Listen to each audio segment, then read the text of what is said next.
திமுக கூட்டணிக்கிடையே கொம்பு சீவும் முயற்சியில் சிலர் ஈடுபட்டிருப்பதாக விடுதலை சிறுத்தைகள் கட்சித் தலைவர் திருமாவளவன் தெரிவித்துள்ளார்.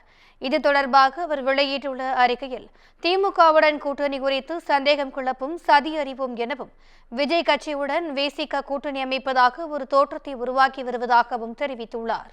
திமுக கூட்டணியில் தொடர் வெற்றிகளை சிலரால் ஏற்றுக்கொள்ள இயலவில்லை எனவும், உணர்ச்சிகளை தூண்டி தம்மை நிலைக்குலைய வைக்கும் சதி நிறைந்த முயற்சி இது எனவும் கூறியுள்ளார்.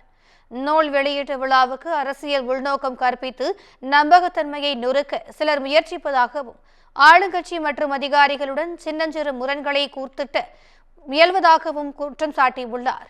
மேலும் ஆட்சி அதிகாரத்தில் பங்கு என்ற அரசியல் நிலைப்பாட்டை வென்றெடுக்க கவனம் குவிப்போம் எனவும், கூட்டணி குறித்து திட்டமிட்டு ஐயம் எழுப்புவோர் திமுகவுக்கு மட்டுமல்ல விசிகவிற்கும் பகையானவர்கள் எனவும் கூறியுள்ளார். மேலும் விஜயின் உரையை தாம் கண்டும் காணாமல் கடந்து போய் இருக்கலாம், ஆனால் வழியில் காலை நீட்டி வம்புக்கு எழுப்பவர்களை தாம் எப்படி கடந்து போவது என கேள்வி எழுப்பியுள்ளார்.